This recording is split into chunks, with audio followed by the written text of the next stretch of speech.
Tick tock, it's gin o'clock. Time for a story, but a serious one today. Now, you may have seen on my Facebook page the other day a little picture that my daughter had designed for me. I had in mind exactly what I wanted, and she produced it perfectly for me. And this little picture means so much to me. So today's story is called I Wish I Had a Photo. No one visits Linda. The grass is overgrown. No pretty flower is placed. There's no elegant headstone. She lies beside a tree that blooms beautifully in spring, with nature so close by and birds that often sing. But no one visits Linda. Her grave is cold, unloved. I wonder if she can see me from up there high above. My feet took a walk today down the short, hard concrete lane to a little wooden cross that bears her so young name. After wondering for many years if her grave I'd ever greet, it's strange to think she's there so close beneath my feet. Now her wooden cross has flowers, a letter, a childhood toy. I found my friend at last. I am filled with such sad joy. I recall the year back then. We were 8, not yet 9. I tried to recall Linda, that dear young friend of mine. And how I'd love a photo to see her little face. I'm afraid that with old age, her image may erase. Sometimes on a walk I pause, and in my mind our school I see, the iron bolt still in the ground where the school gate used to be. Yes, still I often stop, and lost in memories I stare, and recall the sunny day that turned into a nightmare. That day I went to school as happy as could be, a day ahead with friends to play along with me. Jean ran towards the gate as I arrived at school that day, offering news as a child does in a blunt and forward way. "Christina, have you heard?" That is what she said. She looked at me, eyes wide, shared the news. Linda's dead.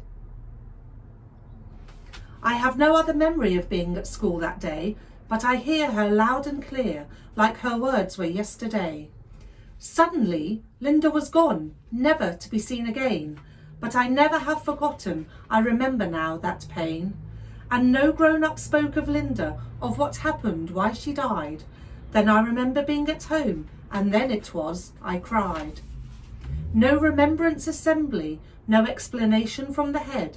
Silence in those days is what they gave instead. There was no conversation, no love, no hug, no chat. Or have I blocked it from my mind? Perhaps it's something like that. I didn't understand. There were questions to be asked, but my voice remained silent. I hid my sadness with a mask. Our games at school continued. Our imaginations ran, but always a Linda-shaped hole in our fun-filled little gang. Memories do fade. 50 years is a long time. How I wish I had a photo to recall this friend of mine. I grew into a woman, but Linda is held in time. She'll always be a little girl, that friend who was then mine. Yes, I grew up and I grew old, well, she'll stay forever young. I recall songs and playtime, to these memories I have clung.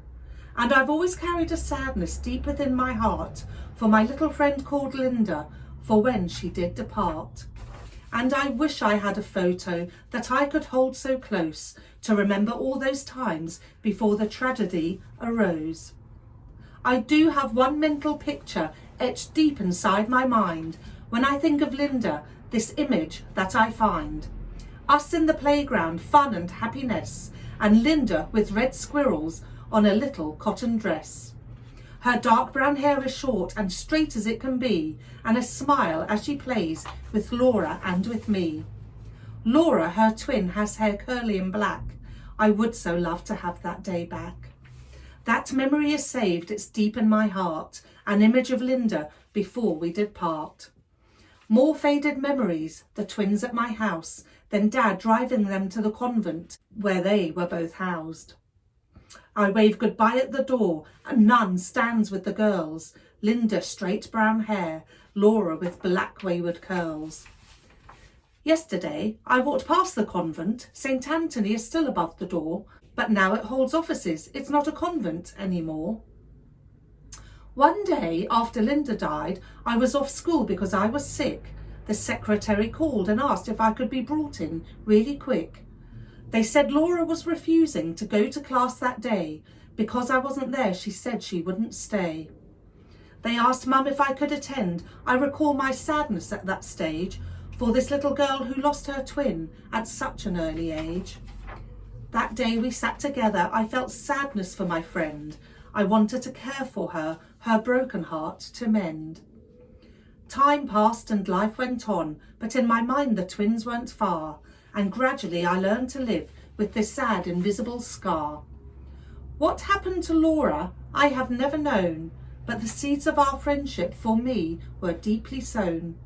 I would love her to know that I never forgot, that I visit her sister, place flowers in a pot. I go to see Linda, hope Laura is there, but the grave is not visited, there is no one there. I bend down at the grave, she's with her mum and dad. I'm glad they're together, their lives were so sad.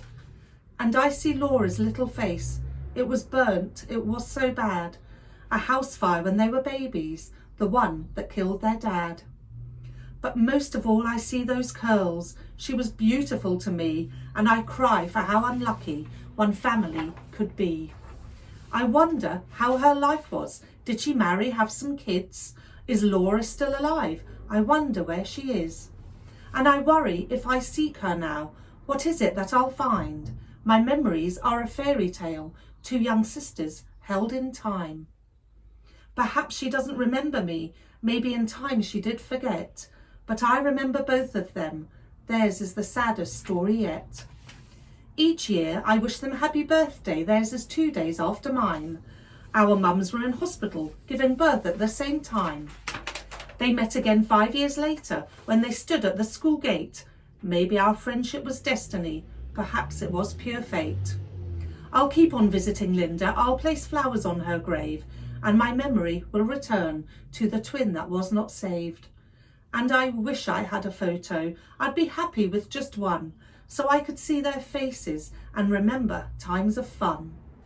I think of Laura often with her curly-headed crown, and I see Linda with red squirrels on a little dress of brown. The end. Bye-bye everybody, thank you for listening, see you soon. Tick tock, it's Gina Clock.